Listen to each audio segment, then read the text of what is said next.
Nickname. Yo, ma man Carbone. Yo, ma man. Le Big Dream représente. Yeah, Big Dream, ici, Al. Viens représenter ma team avec les miens. Je suis présent. Avec Carbone, nous sort. Yes, so.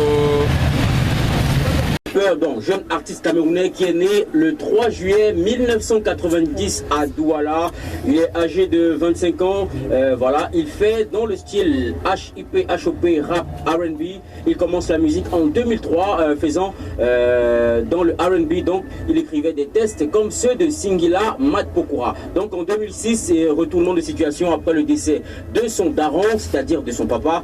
Il décide de ressortir tout ce qu'il a sur le cœur. Voilà. Dans le cœur, en expression dure, un peu choquante, ce qui fait virer dans le style rap tout en gardant un peu de R&B.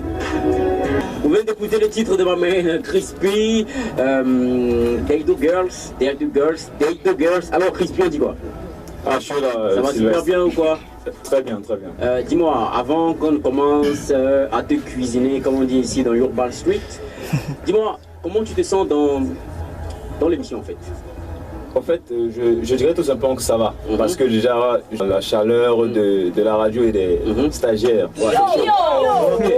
Alors, Romain Crispy, je rappelle que tu es né un 3 juillet 1990. Ouais. Donc, ce qui veut dire que tu es âgé de 25 ans seulement. Révolu. Voilà.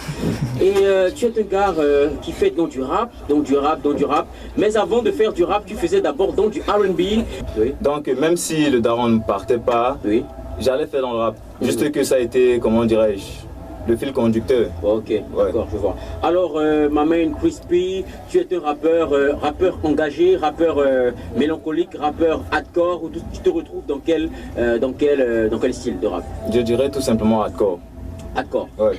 Et en faisant du hardcore, est-ce que tu sais que tu peux t'attirer de la foudre, tout simplement? Parce que quand on parle de hardcore, on parle de clash, on parle de, bref, tout ce qui va avec quoi. Je suis conscient de cela. Ok. Ok. Alors, ma main Crispy que vous écoutez actuellement, la cuisine n'a pas encore commencé. Ça, c'était l'avant-goût. Donc, ne vous inquiétez pas à la maison, ça n'a pas encore commencé. Comme la majeure partie de leur physique. Alors, dis-moi, comment est né cet amour-là de faire du rap?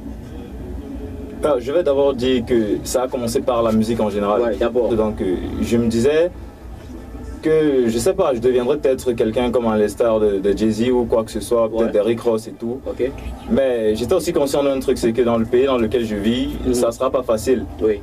Donc, raison pour laquelle je dis dans la biographie que j'ai voulu exprimer en quelque sorte mon mécontentement. Ouais. Alors, ma main Crispy, en 2007, voilà, tu rencontres Gabriel Minka, a.k.a. Biga. Dis-moi, cela s'est fait comment?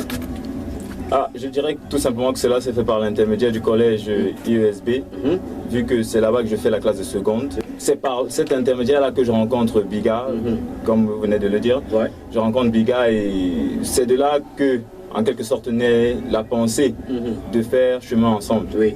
Alors en 2010, tu enregistres ton premier titre intitulé Je galérais, voilà, que tu fais passer sur certaines radios, dans certaines radios de la place. Dis-moi, pourquoi apparemment il n'y a pas eu de succès, voilà, sur ce titre-là?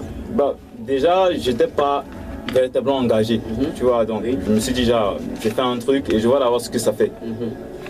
Sans te mentir, il n'y a véritablement pas eu de promotion derrière, mais en vrai, ce que ça a pu faire dans mon secteur ou dans le côté auquel j'appartiens, c'est ce qui m'a poussé. En vrai, c'est ce qui m'a poussé à me dire, il faut continuer.